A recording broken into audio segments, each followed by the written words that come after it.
আসসালামু আলাইকুম বন্ধুরা, কেমন আছেন? আশা করি সকলে ভালো আছেন। তো আমি আজকে একটি গ্রামের মধ্যে আসছি। তো এটা হলো আমাদের গ্রামের পার্শ্ববর্তী একটা এলাকা।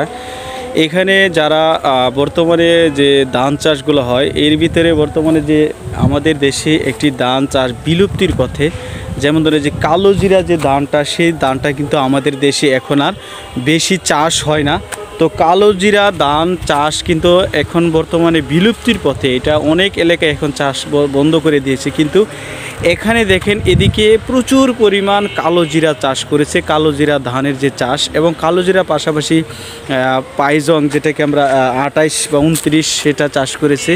মানে এই আমন সিজনের যে ধানগুলো চাষ করেছে, এখন এখানে প্রচুর পরিমাণ এইবার ফলন এসেছে। আল্লাহর রহমতে অন্য বাইরের চাইতে কিন্তু এইবারে ফলন বেশি হয়েছে। আপনারা একটু দেখেন। তো এদিকে হয়তো বাতাসের কারণে এই ধানগুলা একটু শুয়ে পড়েছে, বাতাসের কারণে, বাতাস আসার কারণে। তো এখানে আমি জানি না কতটুকু কৃষক এখানে সফল হতে পারবে। তো এদিকে প্রায় অধিকাংশ মানুষের প্রধান যে ফসল, সেটা হলো ধান চাষ করা। তো আমি আপনাদের যেই ফসলটার কথা বললাম, যে কালো জিরা চাষ, বর্তমানে কিন্তু এই ধানটা খুব কম চাষ করে মানুষ আগ্রহ হারিয়ে ফেলে। আস্তে আস্তে আমাদের দেশ থেকে কিন্তু ধান চাষ, এই চাষ যে চাষি কৃষক ভাইদের যদি আমরা সঠিক যত্ন না করি, তাহলে কিন্তু পরিচর্যা না করি, তাহলে কিন্তু আমাদের খাদ্যের অভাব দেখা দিতে পারে। তো আমি আপনাদের দেখানোর উদ্দেশ্যে কিন্তু এখানে নিয়ে আসলাম।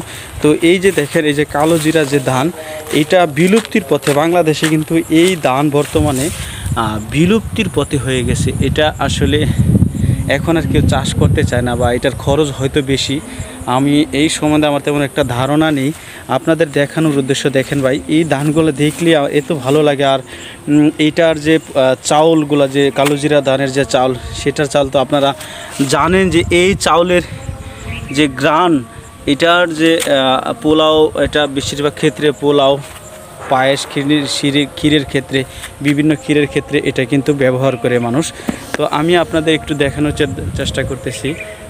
এটা হলো আমাদের দেশের এখন বর্তমানে বিলুপ্তি প্রকার যে একটা ধান, সেই ধান কিন্তু এটা। তো আপনাদের একটু দেখাই, আপনাদের দেখানোর উদ্দেশ্য ছিল। তো এখানে আসলে আসার উদ্দেশ্যটা হলো, আমি এই কালো জিরা ধানটা দেখব এবং এটার একটা ভিডিও শ্যুট নেব। এটার জন্যই আপনারা অনেকেই দেখতে চান যে ভাই, আমাদের গ্রামে এখন আর এই ধানটা চাষ করা হয় না, খুব কম চাষ করা হয়। তো আপনাদের দেখানোর উদ্দেশ্যে আসলে মূলত আমার আশা। তো দেখেন, এদিকে প্রায় অধিকাংশ জায়গায় কিন্তু এই কালো জিরা যে ধান, সেই ধানটা কিন্তু চাষ হয়েছে। তো আপনাদের এই ছিল দেখানোর।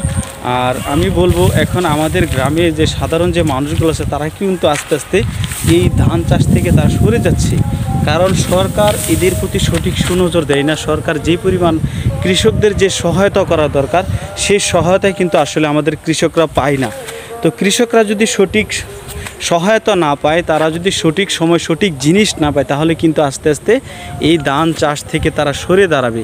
এই চাষ কিন্তু তারা করতে চাইবে না। কারণ কৃষকের এখন ধান চাষ করা ক্ষতির মুখে হয়ে যাচ্ছে, কারণ তারা সেই পরিমাণ অর্থ পায় না, যেই পরিমাণ অর্থ এই ধান চাষ করে যে তাদের যে খরচ, সেই খরচ কিন্তু উঠাতে পারে না। বিধায় অনেকে কিন্তু এই চাষাবাদ থেকে আসলে আস্তে আস্তে মানুষ সরে যাচ্ছে। তো আমি বলবো, সরকারকে আসলে কৃষকের প্রতি সুনজর দেওয়া উচিত। বর্তমান দেশের যে কৃষি কাজের সাথে যারা সম্পৃক্ত আছে, সরকারিভাবে যারা কৃষকের সাথে জড়িত আছে, তারা যদি একটু সঠিকভাবে কৃষকদের আসলে সাহায্য করে, তাহলে কিন্তু আমাদের দেশে এই ধানের যে একটা উৎপাদন, সেই উৎপাদনটা কিন্তু আসলে বাড়ার সম্ভাবনা আছে। আর যদি আপনারা দেখেন, এদিকে দেখেন, এই বছর অন্যান্য বছরের জন্য কিন্তু ফলন বেশি হয়েছে এইবার। তো আমি আপনাদের এই যে আরেকটা ক্ষেত দেখাচ্ছি, এটা সম্ভবত 28, এটা 28-এর একটা ক্ষেত। এটার ভিতরে আল্লাহর রহমতে এইবার কিন্তু অনেক, দেখেন, এটা তো আল্লাহর রহমতে আপনারা ধানের এইগুলো দেখেন, বীজগুলো দেখেন। আল্লাহ মানুষকে যখন দেই, অল্পতে অনেক কিছু দেই। দেখেন এত সুন্দর করে, আসলে দেখলেই আসলে প্রাণ জুড়িয়ে যাচ্ছে। দেখার মতো একটা জায়গা, বিস্তীর্ণ এলাকা, একেবারে অনেক জায়গায় এইবার ধান চাষ হয়েছে।